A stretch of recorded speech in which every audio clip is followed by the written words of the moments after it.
S L ಭೈರಪ್ಪನವರ ಗ್ರಹಣ ಕಾದಂಬರಿಯ ಮುಂದುವರಿದ ಭಾಗ 6. 2 ತಿಂಗಳು ಕಳೆದಿತ್ತು. ಅದೇ ಸನ್ಯಾಸಿಯೇ ಮತ್ತೆ ಈ ಊರಿಗೆ ಬಂದರು. ನದಿಯ ದಡದ ಹಿಮಗಿರೀಶ್ವರ ದೇವಸ್ಥಾನದ ಜಗುಲಿ ಮೇಲೆ ತಮ್ಮ ಹಸಿಬೆ ಚೀಲವನ್ನು ಇಟ್ಟುಕೊಂಡು ಕುಳಿತು ಬಟ್ಟೆ ಒಗೆಯಲು ಬಂದ ಒಬ್ಬ ರೈತನ ಕೈಲಿ, ಗುಡಿ ಜಗುಲಿ ಮೇಲೆ ಒಬ್ಬ ಸನ್ಯಾಸಿ ಬಂದಿದ್ದಾರೆ, ಕರೀತಿದ್ದಾರೆ ಅಂತ ಊರ ಯಜಮಾನ ಗೌಡರಿಗೆ ಹೇಳು ಎಂದು ವರ್ತಮಾನ ಕಳಿಸಿದರು. ಆತ ಬಂದು ಸುದ್ದಿ ಮುಟ್ಟಿಸಿ ಅವರ ಮೈಕಟ್ಟು, ಮುಖ, ಬಣ್ಣ, ವೇಷಗಳನ್ನು ವರ್ಣಿಸಿದಾಗ ಅವರೇ ಮತ್ತೆ ಬಂದಿದ್ದಾರೆಂದು ಯಜಮಾನರಿಗೆ ಖಚಿತವಾಯಿತು. ತಕ್ಷಣ ಎದ್ದು 1 ಚಿಪ್ಪು ಬಾಳೆಹಣ್ಣು, 1 ಅಚ್ಚು ಬೆಲ್ಲ, 1 ತೆಂಗಿನಕಾಯಿ ಮತ್ತು 1 ತಂಬಿಗೆ ಹಾಲಿನೊಡನೆ ಶಾಸ್ತ್ರಿಗಳ ಮನೆಗೆ ಓಡಿದರು. ಶಾಸ್ತ್ರಿಗಳನ್ನು ಕರೆದುಕೊಂಡು ಗುಡಿಯ ಹತ್ತಿರಕ್ಕೆ ಹೋದಾಗ ಸನ್ಯಾಸಿ ಕೆಳಗೆ ಇಳಿದು ನದಿಯಲ್ಲಿ ಸ್ನಾನ ಮಾಡುತ್ತಿದ್ದರು. ಇವರು ಗುಡಿಯ ಬಾಗಿಲಲ್ಲಿ ಕಾದು ನಿಂತರು. ಸನ್ಯಾಸಿ ಸ್ನಾನ ಮುಗಿಸಿ ಒದ್ದೆಯ ಕಾವಿ ಪಂಚೆಯನ್ನು ಲುಂಗಿಯಂತೆ ಉಟ್ಟು ಅದರದೇ ಒಂದು ಸೆರಗನ್ನು ಹೆಗಲಿಗೆ ಒಗೆದು ಹಿಂಡಿದ ಬಟ್ಟೆಗಳನ್ನು ಕೈಲಿ ಹಿಡಿದು ಮೇಲೆ ಬಂದು ಬಟ್ಟೆಗಳನ್ನು ಜಗಲಿಯ ಕೆಳಗಿನ ಚಪ್ಪಡಿಯ ಮೇಲೆ ಒಣಗ ಹಾಕಿ ಗಾಳಿಗೆ ಹಾರಿ ಹೋಗದಂತೆ ಕಲ್ಲು ಚಕ್ಕೆಗಳನ್ನು ಹೇರಿ ಮೇಲೆ ಬಂದರು. ಅಲ್ಲಿ ತನಕ ನಿಂತೇ ಇದ್ದ ಶಾಸ್ತ್ರಿಗಳು, ಯಜಮಾನರು ಹಣ್ಣು ಹಾಲುಗಳನ್ನು ಅರ್ಪಿಸಿದರು. ಇವರಿಗೆ ಕೂರುವಂತೆ ಹೇಳಿ ಅವರು ಇಡೀ 1 ಚಿಪ್ಪು ಬಾಳೆಹಣ್ಣನ್ನು ತಿಂದು ಒಡೆದುಕೊಟ್ಟ 1 ತೆಂಗಿನಕಾಯಿ ಮತ್ತು ಬೆಲ್ಲವನ್ನು ಮುಗಿಸಿ ತಂಬಿಗೆ ಹಾಲು ಕುಡಿದರು. ಪೂಜ್ಯರು ನಮ್ಮೂರಿಗೆ ಮತ್ತೆ ಪಾದ ಬೆಳೆಸಿದ್ದು ನಮ್ಮ ಪುಣ್ಯ ಶಾಸ್ತ್ರಿಗಳೆಂದರು. ಯಾರ ಪುಣ್ಯ ಯಾರ ಪಾಪದ ಪ್ರಶ್ನೆಯೂ ಇಲ್ಲ. ನನ್ನಿಂದ ಏನಾದರೂ ಉಪಯೋಗವಾಗುವ ಹಾಗಿದ್ದರೆ ಈ ಊರಲ್ಲೇ ಇರಬೇಕು ಅಂತ ಮನಸ್ಸಾಗಿದೆ. ತಮ್ಮಿಂದ ಉಪಯೋಗವೇ? ನಾವು ತಮ್ಮ ಪಾದ ಸೇವೆ ಮಾಡ್ತೀವಿ. ನನಗೆ ಅದ್ಯಾವುದೂ ಬೇಡ. ನಾನು ಇಲ್ಲಿ ಇರೋದಾದರೆ ನೀವು ಎಷ್ಟು ರೂಪಾಯಿ ಕೂಡಿಸ್ತೀರಿ? 1 ಲಕ್ಷ ಮೇಲೆ. ಮೇಲಿನದಿರಲಿ 1 ಲಕ್ಷ ರೂಪಾಯಿ ತಕ್ಷಣ ಒದಗುತ್ತೆ. ಇನ್ನು ಭೂಮಿ ಎಷ್ಟಿದೆ? 70 ಎಕರೆ. 70 ಎಕರೆ ಭೂಮಿ. ಅದರ ಉತ್ಪನ್ನವೇನಿದ್ದರೂ ನಾನು ಹೇಳಿದ ಹಾಗೆ ಖರ್ಚು ಮಾಡಬೇಕು. ಎಲ್ಲ ಸರ್ಕಾರಿ ಆಫೀಸಿನಲ್ಲಿ ರಿಜಿಸ್ಟರ್ ಆಗಬೇಕು. ಹೌದು, ಮಠದ ಹೆಸರಿನಲ್ಲೇ ಸರ್ಕಾರಿ ಲೆಕ್ಕವಿರೋದು. ಆಯಿತು. ಮಠ ಅಂದರೆ ಯಾವುದು? ಈ ದೇವಸ್ಥಾನ, ಈ ದೇವರು. ಇದರ ಹೆಸರಿನಲ್ಲಿ ಒಂದು ಸಮಿತಿ ಸ್ಥಾಪಿಸಬೇಕು. ಅದೇ ಹೆಸರಿನಲ್ಲಿ ಈ ಊರಿನಲ್ಲಿ ಒಂದು ಹೈಸ್ಕೂಲು ತೆಗಿಬೇಕು. ಜನೋಪಕಾರಿ ಕೆಲಸ ಮಾಡಬೇಕು. ಊರು ಮುಂದುವರಿಯಬೇಕು. ಸ್ವಾಮಿಗಳ ಅಭಿಪ್ರಾಯ ಅರ್ಥವಾಯಿತು. ಇತ್ತೀಚೆಲಾಗಿ ಎಷ್ಟೋ ಮಠಗಳು ವಿದ್ಯಾಸಂಸ್ಥೆಗಳನ್ನು ನಡೆಸ್ತಾ ಇವೆ. ನಮ್ಮ ಮಠವೂ ಆ ಕೆಲಸ ಮಾಡಬೇಕು ಅಂತ ಹಾಗೆಯೇ ಭಾವಿಸಿ ಒಟ್ಟಿನಲ್ಲಿ ತುಂಬ ನಿಧಿ ಕೂಡಿಸಬೇಕು. ಒಂದಾಣಿಯೂ ನಿರುಪಯೋಗಿಯಾಗಿ ಖರ್ಚಾಗಬಾರದು. ನನ್ನ ಮೇಲ್ವಿಚಾರಣೆಯಲ್ಲೇ ಖರ್ಚು ನಡೀಬೇಕು. ಗೌಡರಿಗೆ ತೃಪ್ತಿಯಾಯಿತು. ಶಾಸ್ತ್ರಿಗಳಿಗೆ ಒಪ್ಪಿಗೆಯಾಯಿತು. ವಿಷಯ ಊರಿಗೆಲ್ಲ ತಿಳಿಯಿತು. 5 ತಲೆ ಹಿಂದೆ ಹೋಗಿದ್ದ ಸ್ವಾಮಿಗಳು ಈಗ ಮತ್ತೆ ಬಂದಿದ್ದಾರೆ. ಹಿಮಗಿರಿ ಮತ್ತೆ ದೊಡ್ಡದಾಗುತ್ತೆ, ಕ್ಷೇತ್ರವಾಗುತ್ತೆ, ಪ್ರಸಿದ್ಧವಾಗುತ್ತದೆ. ನಾಡಿನ ಜನರ ಕಣ್ಣು ಈ ಕಡೆ ತಿರುಗುತ್ತದೆ. ಹಿಮಾಲಯದಿಂದ ಬಂದಿರುವ ಈ ಸ್ವಾಮಿಗಳ ವರ್ಚಸ್ಸೇನು? ಅದೆಂಥ ಎತ್ತರ, ಬಿಳುಪು ಬಣ್ಣ, ದೈವೀ ನೋಟ. ಜನದಲ್ಲಿ ಉತ್ಸಾಹ ಹುಟ್ಟಿತು. ಅಪ್ಪೇಗೌಡರ 50,000 ಇದ್ದೇ ಇದೆ. ಉಳಿದ ಭೂಮಿ ಹೊಡೆಯುತ್ತಿದ್ದವರಿಂದ ಒಟ್ಟು 20,000 ವಸೂಲಿ ಮಾಡಿದರು. ಕುಮಟಗರಿಂದ 5,000, ಉಳಿದ ಕೆಲವು ಅನುಕೂಲಸ್ಥ ಕುಳಗಳಿಂದ ಒಟ್ಟು 10,000, ಸುತ್ತ ಕೆಲವು ಹಳ್ಳಿಗಳಿಂದ 15,000, ಒಟ್ಟು 1 ಲಕ್ಷ ಸೇರಿತು. ಹಿಮಗಿರೀಶ್ವರ ಕಲ್ಯಾಣ ಸಮಿತಿ ಎಂದು ಒಂದು ಸಂಸ್ಥೆಯನ್ನು ಮಾಡಿ ಸ್ವಾಮಿಗಳು ರಿಜಿಸ್ಟರ್ ಮಾಡಿಸಿದರು. ಸ್ವಾಮಿಗಳೇ ಅಧ್ಯಕ್ಷರು. ಶಾಸ್ತ್ರಿಗಳು, ಅಪ್ಪೇಗೌಡರು, ಕೊಮಟಿಗರ ನರಸಿಂಹಶೆಟ್ಟರು, ಹತ್ತಿರದ ರಾಂಪುರದ ಚೆನ್ನೇಗೌಡರು, ಹೀಗೆ 10 ಮಂದಿ ಸದಸ್ಯರನ್ನು ಮಾಡಿದರು. 1,00,000 ರೂಪಾಯಿಯನ್ನು ಸಮಿತಿ ಹೆಸರಿನಲ್ಲಿ ತಾಲೂಕಿನ ಬ್ಯಾಂಕಿನಲ್ಲಿಟ್ಟರು. ಸರ್ಕಾರವನ್ನು ಕೇಳಿ ಸರ್ಕಾರದಿಂದ ನೆರವು ಪಡೆದು ಹಿಮಗಿರೀಶ್ವರ ಹೈಸ್ಕೂಲನ್ನು ಆರಂಭಿಸಿದರು. ಗ್ರಾಮ ಪಂಚಾಯಿತಿ ಭವನದಲ್ಲಿ ಶಾಖೆ ಆರಂಭವಾಯಿತು. ಇನ್ನು 1-1.5 ವರ್ಷದಲ್ಲಿ ಕಟ್ಟಡವಾಗಬೇಕು. ಸ್ವಾಮಿಗಳು ಹೇಳಿದರು. ಈ 1,00,000 ರೂಪಾಯಿ ಮೂಲ ನಿಧಿ. ಇದನ್ನು ಖರ್ಚು ಮಾಡಿಕೊಡುವುದು. ಕಟ್ಟಡಕ್ಕೆ ಹೊಸದಾಗಿ ಹಣ ಕೂಡಿಸಬೇಕು. ಇಷ್ಟಾದರೂ ಮಠದ ಸ್ಥಾಪನೆಯಾಗಿರಲಿಲ್ಲ. ಕುದುರೆ ಇಲ್ಲ, ಪಲ್ಲಕ್ಕಿ ಇಲ್ಲ, ದೊಡ್ಡ ಗಂಟೆ ಇಲ್ಲ, ಸಿಂಹಾಸನ ಮಾಡಿಸಿಲ್ಲ, ನಗಾರಿ ಬಡಿಸುತ್ತಿಲ್ಲ. ಸ್ವಾಮಿಗಳು ದೇವಸ್ಥಾನದ ಜಗುಲಿಯ ಮೇಲೆಯೇ ವಾಸಿಸುತ್ತಾರೆ. ಅವರ 4 ಬಟ್ಟೆ, 4 ಅಲ್ಯೂಮಿನಿಯಂ ಪಾತ್ರೆಗಳು ಅಲ್ಲೇ ಇರುತ್ತವೆ. ಗೌಡರ ಮನೆಯಿಂದ ದಿನವೂ ತಂದು ಕೊಡುತ್ತಿದ್ದ ಅಕ್ಕಿ ಬೇಳೆಗಳಿಂದ ಸ್ವತಃ ಅಟ್ಟು ಉಣ್ಣುತ್ತಾರೆ. ಒಂದು ದಿನ ಶಾಸ್ತ್ರಿಗಳು ಅವರನ್ನು ಕಾಣಲು ಬಂದರು. ಸಂಗಡ ಗೌಡರು ಇದ್ದರು. ಇಬ್ಬರೂ ನಮಸ್ಕರಿಸಿ ಕುಳಿತ ಮೇಲೆ ಶಾಸ್ತ್ರಿಗಳು ಕೇಳಿದರು.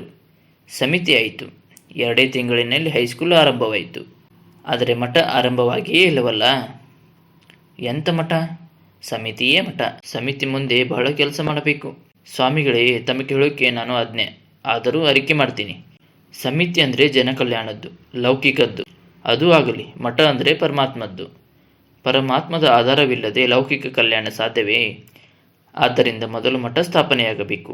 ಬೇರಿನ ಶಕ್ತಿಯಿಂದ ಕೊಂಬೆಗಳು ನೂರಾಗಿ ಬೆಳೆದು ಹರಡುವ ಹಾಗೆ ಮಠದ ಶಕ್ತಿಯಿಂದ ಸಮಿತಿಯ ಚಟುವಟಿಕೆ ವಿಸ್ತರಿಸಬಹುದು. ನನ್ನ ತಿಳುವಳಿಕೆಯಲ್ಲಿ ತಪ್ಪಿದರೆ ಸ್ವಾಮಿಗಳು ಕನಿಕರಿಸಬೇಕು. ಸ್ವಾಮಿಗಳು ಮುಗುಳ್ನಕ್ಕರು. ಆ ನೆಗೆಯಿಂದ ಶಾಸ್ತ್ರಿಗಳಿಗೆ ಅಂಜಿಕೆಯಾಯಿತು. ಸ್ವಾಮಿಗಳೆಂದರು, ನೀವು ಪರಮಾತ್ಮನನ್ನು ಕಂಡಿದ್ದೀರಾ? ಅದರ ಅನುಭವವಾಗಿದೆಯೇ?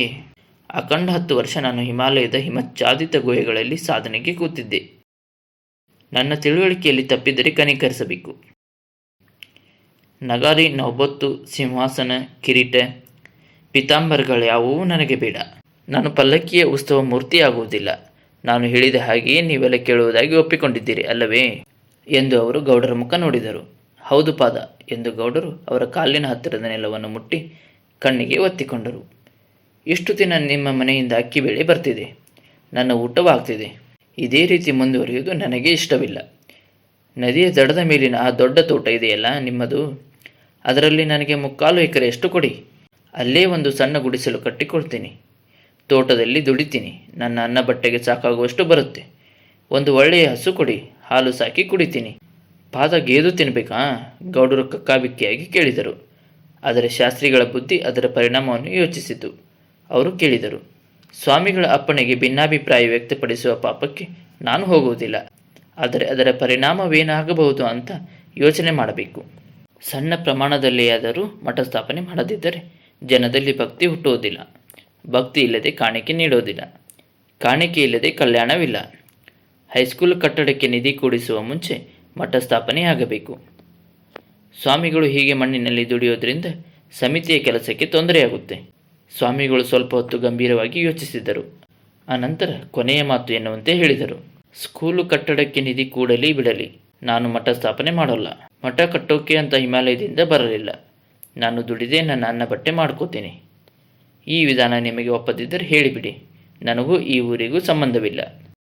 ಸ್ವಾಮಿಗಳು ಊರು ಬಿಟ್ಟು ಹೊರಟು ಹೋಗುವುದನ್ನು ಗೌಡರಂತೂ ಸಹಿಸಲಾರರು. ಆದರೆ ದೇವಸ್ಥಾನಕ್ಕೆ ಸುಣ್ಣಕರಣೆ ಮಾಡಿಸದೆ, ಮಂಟಪಗಳ ಜೀರ್ಣೋದ್ಧಾರ ಮಾಡಿಸದೆ, ಕುದುರೆ ಪಲ್ಲಕ್ಕಿ ನಗಾರಿಗಳನ್ನು ತರದೆ ಬರೀ ಸಮಿತಿಯ ಕೆಲಸವೆಂದು ಮಗ್ನರಾಗುವ ಈ ಸ್ವಾಮಿಗಳ ಚರ್ಯೆ ಅವರಿಗೆ ತಿಳಿಯುತ್ತಿರಲಿಲ್ಲ. ತಾವಾಗಿಯೇ ಅವರು ಸ್ವಾಮಿಗಳನ್ನು ಕೇಳುತ್ತಿರಲಿಲ್ಲ. ಇದರ ಅರ್ಥವನ್ನು ಕೇಳಿದರೆ ಶಾಸ್ತ್ರಿಗಳು ಸ್ವಲ್ಪ ಸಮಯ ಕಾದು ನೋಡಬೇಕು, ಅದೆಲ್ಲ ಆಮೇಲೆ ಮಾಡ್ತಾರೆ ಅಂತ ಕಾಣುತ್ತೆ ಎಂದಿದ್ದರು. ಈಗ ಸ್ವಾಮಿಗಳ ಮಾತಿಗೆ ನನ್ನ ಭೂಮಿಯೆಲ್ಲ ನಿಮ್ಮ ಪಾದದ್ದು ದೇವರೇ ಎಂದು ಉತ್ತರವನ್ನೇನು ಹೇಳಿದರು. ಆದರೆ ಅವರ ವಿಧಾನ ಇವರಿಗೆ ಕಕ್ಕಾವಿಕ್ಕಿಯನ್ನು ಉಂಟು ಮಾಡುತ್ತಿತ್ತು. ಅವರಿಗೆ ನಮಸ್ಕಾರ ಮಾಡಿ ಬಂದ ಮೇಲೆ ದಾರಿಯಲ್ಲಿ ಶಾಸ್ತ್ರಿಗಳು ಕೇಳಿದರು, ಅದ್ಯಾಕೆ ಹಿಂಗಂತಾರೆ ಸ್ವಾಮಿಗಳು? ಸಿಟ್ಟು ಮಾಡಿಕೊಂಡು ನಮ್ಮವ್ರನ್ನೇ ಬಿಟ್ಟು ಹೊಂಟೋದ್ರೆ ಏನು ಗತಿ? ನನಗೂ ತಿಳಿತಿಲ್ಲ ಎಂದರು ಶಾಸ್ತ್ರಿಗಳು. ಈಟೆಲ್ಲ ಶಾಸ್ತ್ರ ಓದಿರೋ ನಿಂಗೆ ತಿಳಿದಿದ್ರೆ ನನಗೆ ತಿಳಿದೈತಾ ಎಂದರು ಗೌಡರು. ಶಾಸ್ತ್ರಿಗಳು ಅದನ್ನೇ ಕುರಿತು 2-3 ದಿನ ಯೋಚಿಸಿದರು. ಒಂದು ಸಮಿತಿ ಅಂತ ಮಾಡಿ ಸ್ಕೂಲು ತೆಗೆಯೋದು, ಸ್ವಂತವಾಗಿ ದುಡಿದು ತಿನ್ನೋದು, ಇಷ್ಟಕ್ಕೆ ಮಠ ಅಂತ ಹೆಸರೇ? ಮಠ ಸ್ಥಾಪನೆಯಾಗಿ ನಮ್ಮೂರು ಪುನಃ ಪ್ರಸಿದ್ಧ ಕ್ಷೇತ್ರವಾಗಬೇಕು ಅಂತ ನಾವು ಇಷ್ಟೆಲ್ಲ ಓಡಾಡೋದು ಇದಕ್ಕೆಯೇ? ಇವರು ಕಾವಿ ಬಟ್ಟೆ ಹಾಕ್ತಾರೆ ನಿಜ, ಆದರೆ ಇಷ್ಟರಿಂದ ಸ್ವಾಮಿಗಳಾಗ್ತಾರೆ? ಇವರನ್ನು ನಾವೆಲ್ಲ ಸ್ವಾಮಿಗಳು ಅನ್ನೋದು ಸರಿ? ಅವರ ವಿಷಯದಲ್ಲಿ ಶಾಸ್ತ್ರಿಗಳಿಗೆ ತುಂಬ ನಿರಾಶೆಯಾಗಿತ್ತು. ತಾವು ನಿರೀಕ್ಷಿಸಿದ್ದೇ ಒಂದು, ಇವರು ಮಾಡುತ್ತಿರುವುದೇ ಒಂದು. ವಾದ ಮಾಡಿ ಅವರ ತಪ್ಪನ್ನು ತೋರಿಸಿಕೊಡಬೇಕೆಂದು 1-2 ಸಲ ಮನಸ್ಸು ಬಂದಿತ್ತು.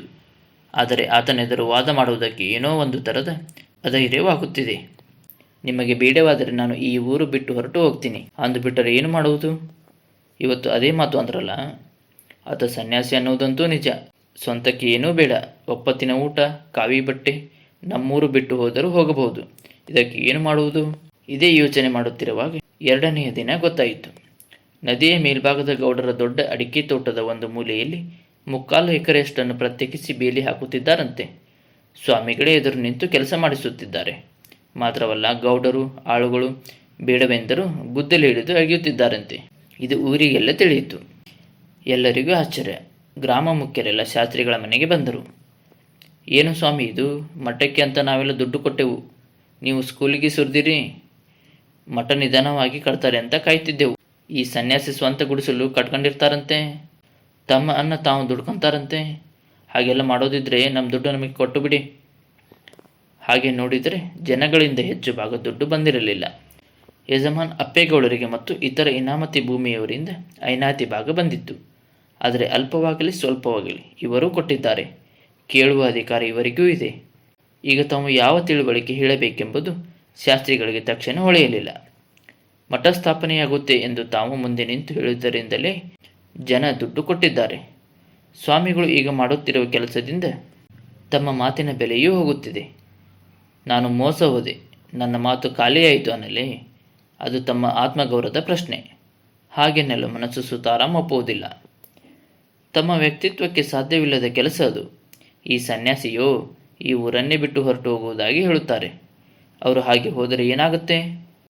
5ನೆಯ ತಲೆಮಾರಿನಲ್ಲಿ ಈ ಊರಿಗೆ ಹಿಮಾಲಯದಿಂದ ಸ್ವಾಮಿಗಳು ಮತ್ತೆ ಬರುತ್ತಾರೆ ಎಂಬ ಮಾತನ್ನು ಗ್ರಾಮ ಪುರೋಹಿತರಾಗಿ ಈ ಹಿಂದೆ ತಾವು ಆಡಿದ್ದುಂಟು. ಅದೇ ಸ್ವಾಮಿಗಳೇ ಈಗ ಬಂದಿದ್ದಾರೆ ಎಂದು ತಾವೇ ಮುಂದೆ ನಿಂತು ಹೇಳಿ ಜನರಲ್ಲಿ ನಂಬಿಕೆ ಹುಟ್ಟಿಸಿಯಾಗಿದೆ. ಹಾಗೆ ಹುಟ್ಟಿಸಿದ ನಂಬಿಕೆಯಿಂದಲೇ ನಿಧಿಗೆ ಹಣ ಸೇರಿದೆ. ಈ ಸನ್ಯಾಸಿ ಹೊರಟು ಹೋದರೆ ತಮ್ಮ ಮಾತು ಸುಳ್ಳಾಗುತ್ತೆ. ಹೇಳಿ ಶಾಸ್ತ್ರಿಗಳೇ, ಎಂಥ ಸ್ವಾಮಿಗಳು ಇವರು ಎಂದರು ಜನರು. ಅಪ್ಪ, ಸ್ವಾಮಿಗಳು, ಸನ್ಯಾಸಿ, ಮಠ ಇವುಗಳಲ್ಲಿ ಎಷ್ಟು ವಿಧ ಅಂತ ನಿಮಗೆ ಗೊತ್ತಿದೆಯೇ? ಶಾಸ್ತ್ರಿಗಳು ಕೇಳಿದರು. ಶಾಸ್ತ್ರ ಓದಿರೋರು ನೀವೇ ಹೇಳಿ, ನಮಗೇನು ಗೊತ್ತು? ಜನದ ಪೈಕಿ ಒಬ್ಬ ಹೇಳಿದ. ಸರಿಯಾಗಿ ಕೇಳಿ ಅರ್ಥ ಮಾಡ್ಕೊಳ್ಳಿ. ಜ್ಞಾನಯೋಗ, ಭಕ್ತಿಯೋಗ, ಕರ್ಮಯೋಗ ಅಂತ 3 ಥರ ಇದೆ. ಅದೆಲ್ಲ ನೀವು ಕೇಳಿಯೇ ಇರೋದು.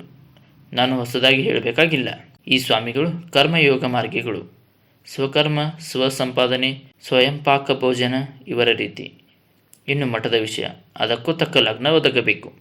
ಬೇಕಾದ ಸಂವತ್ಸರದಲ್ಲಿ ಬೇಕಾದ ಮಾಸ, ತಿಥಿ, ನಕ್ಷತ್ರದಲ್ಲಿ ಆಗುವ ಕೆಲಸವಲ್ಲ. ಇಷ್ಟಕ್ಕೂ ಮಠ ಅಂದರೆ ಏನು? ಸ್ವಾಮಿಗಳು ವಾಸವಾಗಿರುವ ಸ್ಥಳ. ಸ್ವಾಮಿಗಳ ವಾಸಕ್ಕೆ ಅಂತಲೇ ಅಲ್ಲಿ ಗುಡಿಸಲು ಕಟ್ತಿರೋದು. ಗುಡಿಸಲು ಅಂದ್ರೇನು? ಪರ್ಣಕುಟಿ. ಸ್ವಾಮಿಗಳು ಪರ್ಣಕುಟಿಲಿರದೆ ಅರಮನೆಯಲ್ಲಿರ್ತಾರೆಯೇ? ಶಾಸ್ತ್ರಿಗಳ ತರ್ಕ ಮತ್ತು ಶಾಸ್ತ್ರಾಧಾರದ ಮಾತುಗಳು ಬಹುತೇಕರಿಗೆ ಒಪ್ಪಿತು. ಆದರೆ ಕೆಲವರು ಇದರ ನಿಜವನ್ನು ಸ್ವಾಮಿಗಳ ಬಾಯಿಂದಲೇ ಕೇಳಬಯಸಿದರು. ನೀವೇ ಹೋಗಿ ಕೇಳಿ ಎಂದು ಬಿಡಬೇಕೆಂದು ಶಾಸ್ತ್ರಿಗಳ ಮನಸ್ಸು ಅವರಿಗೆ ತಾಳ್ಮೆ ಕೆಡುತ್ತಿತ್ತು. ಆದರೆ ಜನಗಳು ಹೋಗಿ ಸ್ವಾಮಿಗಳನ್ನು ಕೇಳಿ ಅವರು ಬೇರೆ ಏನಾದರೂ ಉತ್ತರ ಕೊಟ್ಟು ಕೆಲಸ ಕೆಟ್ಟೀತೆಂಬ ಎಚ್ಚರವಾಯಿತು. ಅವರು ಯಾವ ಉತ್ತರ ಕೊಡುತ್ತಾರೆಂದು ಊಹಿಸುವುದು ಕಷ್ಟವೇ.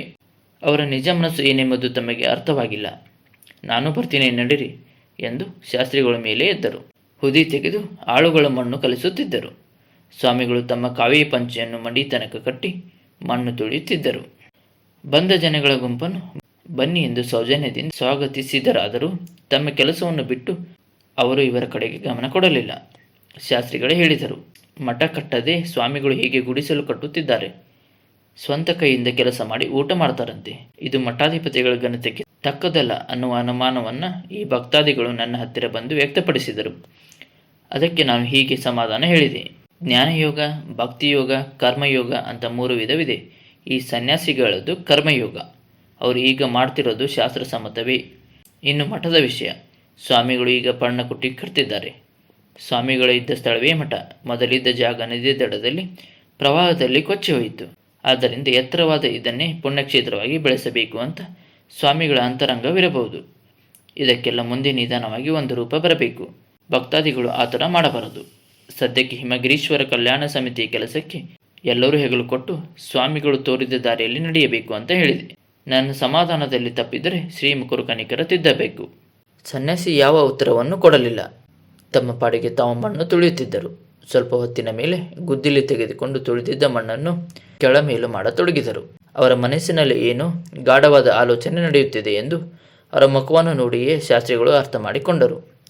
ಅನುಮಾನ ಪರಿಹಾರಕ್ಕಾಗಿ ಬಂದ ಗುಂಪಿನಲ್ಲಿ ಒಬ್ಬ ಸ್ವಾಮಿಗಳ ಅಪ್ಪನೆ ಕೊಡಿಸಬೇಕು ಎಂದ. ಕೊನೆಗೆ ಸ್ವಾಮಿಗಳು ಶಾಸ್ತ್ರಿಗಳು ಹೇಳಿದರಲ್ಲ ಎಂದು ತಮ್ಮ ಕೆಲಸವನ್ನು ಮಾಡತೊಡಗಿದರು. ಜನಕ್ಕೆ ಸಮಾಧಾನವಾಯಿತು. ಎಲ್ಲರೂ ಮುಂದೆ ಬಂದು ತುಳಿದ ಮಣ್ಣಿಗೆ ಕೈ ಹಾಕಿ ಉಂಡೆ ಮಾಡತೊಡಗಿದರು. ನೀವ್ಯಾಕೆ ಕೈ ಹಾಕಿದಿರಿ? ಇದು ನಾನೇ ಮಾಡಿಕೊಳ್ಳಬೇಕಾದ ಕೆಲಸ. ಸ್ವಾಮಿಗಳೆಂದರೆ ಕೇಳಲಿಲ್ಲ. ಇದನ್ನು ಮುಟ್ಟುವ ಪುಣ್ಯ ನಮಗೂ ಇರಲಿ ಎಂದರು. ಸ್ಕೂಲಿನ ಕಟ್ಟಡಕ್ಕೆ ನೀವೆಲ್ಲ ಹೀಗೆಯೇ ಕೈ ಹಾಕಬೇಕು.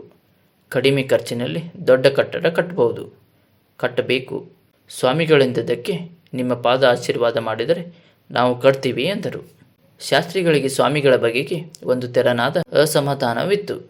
ಮಠವು ಜೀರ್ಣೋದ್ಧಾರವಾಗಿ ಅವರು ಮಠ ಪುರೋಹಿತರಾಗಬೇಕಾಗಿತ್ತು. ಹಿಂದೆ ತಮ್ಮ ವಂಶದವರೇ ಮಠ ಪುರೋಹಿತರಾಗಿದ್ದರು. ಸ್ವಾಮಿಗಳ ವಿಚಿತ್ರ ರೀತಿಯಿಂದ ಅವರಿಗೆ ಆ ಮಾನ್ಯತೆ ದೊರಕುವ ಅವಕಾಶವಾಗಿರಲಿಲ್ಲ. ಆದರೆ ಈ ದಿನ ತಾವು ಜನರಿಗೆ ಕೊಟ್ಟ ವ್ಯಾಖ್ಯಾನವನ್ನು ಸ್ವಾಮಿಗಳು ಒಪ್ಪಿಕೊಂಡದ್ದು ಮಾತ್ರವಲ್ಲ, ಜನಗಳೇ ನೇರವಾಗಿ ಸ್ವಾಮಿಗಳ ಮುಖದಿಂದ ಉತ್ತರವನ್ನು ಕೇಳಿದಾಗ ಶಾಸ್ತ್ರಿಗಳು ಹೇಳಿದರಲ್ಲ ಎಂದು ಉತ್ತರ ಕೊಟ್ಟು ತಮ್ಮ ಮಠ ಪುರೋಹಿತನ ಸ್ಥಾನವನ್ನು ಎಲ್ಲರೆದುರು ಮಾನ್ಯ ಮಾಡಿದರು. ಶಾಸ್ತ್ರ ಧರ್ಮಾಧರ್ಮಗಳಿಗೆ ಸಂಬಂಧಿಸಿದ ವ್ಯವಹಾರವೇನಿದ್ದರೂ ತಮ್ಮದು, ಅಂತಿಮ ಅಧ್ಯಾತ್ಮ ವಿಷಯ ಮಾತ್ರ ಮಠಪತಿಯಾದ ಸ್ವಾಮಿಗಳದು ಎಂಬ ಆಲೋಚನೆಯಿಂದ ಅವರಿಗೆ ತೃಪ್ತಿಯಾಯಿತು. ಸ್ವಾಮಿಗಳ ಬಗೆಗೆ ಇದುವರೆಗೂ ಇದ್ದ ಅಸಮಾಧಾನವು ಹೋಗಿ ಕೃತಜ್ಞತೆ ಹುಟ್ಟಿತು. ಆ ದಿನದಿಂದ ಶಾಸ್ತ್ರಿಗಳು ಹೊಸ ಹುರುಪಿನಿಂದ ಹಳ್ಳಿಗೆ ಹೋಗಿ ಸ್ವಾಮಿಗಳ ತಪೋಬಲವನ್ನು ಧರ್ಮ ವರ್ಚಸ್ಸನ್ನು ವರ್ಣಿಸುತ್ತಿದ್ದರು. ಜೊತೆಗೆ ಅಪ್ಪೇಗೌಡರು ಇರುತ್ತಿದ್ದರು. ಜನರು ಭಕ್ತಿಯಿಂದ ಕಾಣಿಕೆ ಕೊಡುತ್ತಿದ್ದರು. 6 ತಿಂಗಳಿನಲ್ಲಿ ಕಟ್ಟಡಕ್ಕೆ ಬೇಕಾದ ಹಣ ಸೇರಿತ್ತು. ಮನೆಗೆ ಒಂದಾಳಿನಂತೆ ಹಿಮಗಿರಿಯಿಂದ ಮಾತ್ರವಲ್ಲ, ಸುತ್ತಲ ಹಳ್ಳಿಗಳಿಂದಲೂ ಕೆಲಸಕ್ಕೆ ಬಂದರು. ಸ್ವಾಮಿಗಳ ಮೇಲ್ವಿಚಾರಣೆಯಲ್ಲಿ ದೊಡ್ಡ ಕಟ್ಟಡ ಎದ್ದಿತು. ಎಷ್ಟು ದೊಡ್ಡದೆಂದರೆ ಜಿಲ್ಲಾ ಸ್ಥಳದಲ್ಲಿರುವ ಸರ್ಕಾರಿ ಹೈಸ್ಕೂಲು ಸಹ ಎತ್ತರ, ಅಗಲ ಮತ್ತು ಕೋಣೆಗಳ ಸಂಖ್ಯೆಯಲ್ಲಿ ಇದರ ಮುಕ್ಕಾಲು ಭಾಗವಿಲ್ಲ. ಸುತ್ತ ಹೂವಿನ ಗಿಡಗಳ ತೋಟ, ಅದರ ಸುತ್ತ ದೊಡ್ಡ ಆಟದ ಬಯಲು. ಶಾಲಾ ಪರೀಕ್ಷೆಗೆ ಬಂದ ಜಿಲ್ಲಾ ವಿದ್ಯಾಧಿಕಾರಿಗಳು ಇದನ್ನು ನೋಡಿ ಮೆಚ್ಚುಗೆಯ ಪತ್ರ ಬರೆದರು. ಕತೆ ಮುಂದುವರಿಯುತ್ತದೆ.